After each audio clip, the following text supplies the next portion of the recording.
ఏం కూర వండుతున్నావు ఈరోజు? కూర వండుతున్నాను చెప్తానమ్మా. ఈరోజు కార్తీక సోమవారం కదా, కంద పులుసు పెడదామని చేస్తున్నాను. రామ్మా చూద్దాం. సరే. పొయ్యి మీద మూకుడు పెట్టుకుని నూనె వేస్తున్నానమ్మా.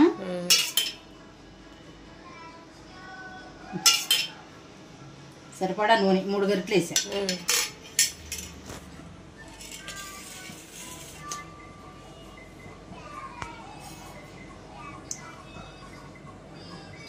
నూనె తాగినాక ఇక తాలింపు దినుసులు వేస్తున్నానమ్మా.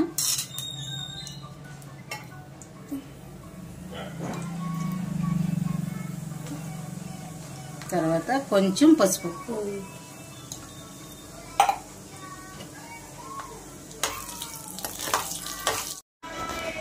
ఉల్లిపాయ ముక్కలు వేస్తున్నానమ్మా.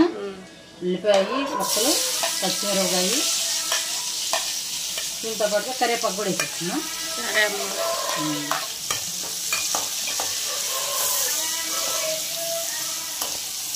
కార్తీక మాసం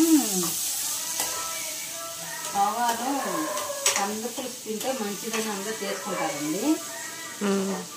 అది చేస్తున్నాం ఇవాళ.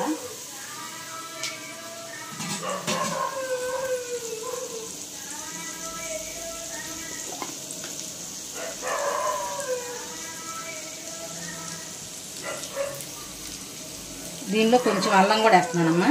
అల్లం వెల్లుల్లి పేస్ట్. అల్లం వెల్లుల్లి పేస్ట్. సరే అమ్మా.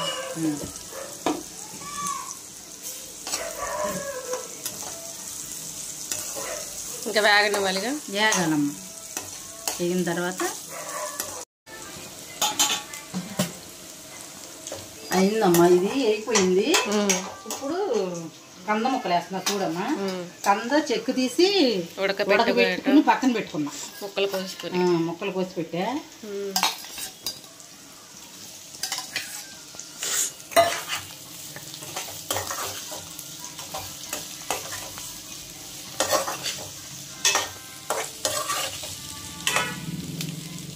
అమ్మా టమాటా ముక్కలు కూడా వేస్తాను.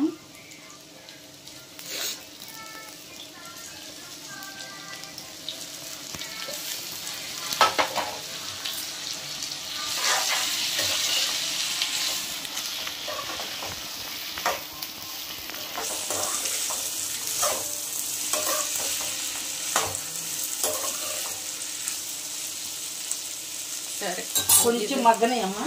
టమాటా ముక్కలు మగ్గాలిగా. కొంచెం మగ్గినాక మళ్ళీ సరే అమ్మా. మగ్గిందమ్మా చూడు, చక్కగా మగ్గింది. ఇప్పుడు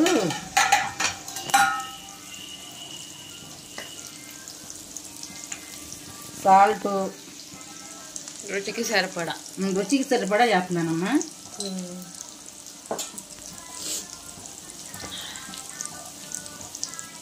కారం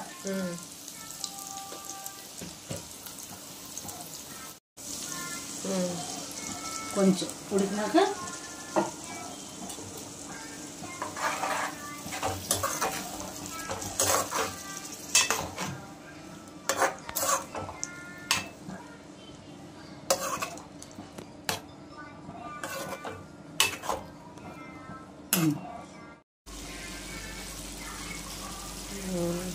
ఇప్పుడు ఏం చేయాలమ్మా?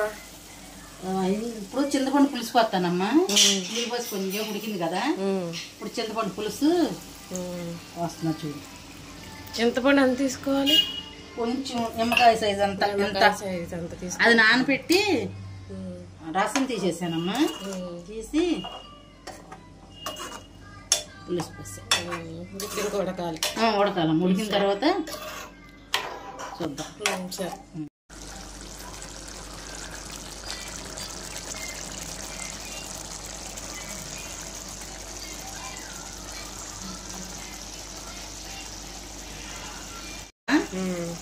రెడీ అయిపోయింది. కొంచెం కొత్తిమీర వేసుకుంటే బాగుండేది. కొత్తిమీర ఇంట్లో లేదు, నేను వేయలేదమ్మా. మీరు కూడా ట్రై చేయండి ఇలానే. టేస్ట్ చాలా బాగుంటుంది. అండ్ కార్తీక మాసంలో తింటే చాలా మంచిదని అంటారు. ఓకే అండి, థ్యాంక్ యూ. మీకు మా వీడియో నచ్చినట్లయితే లైక్ చేయండి, షేర్ చేయండి అండ్ సబ్స్క్రైబ్ చేసుకోండి. Thank you.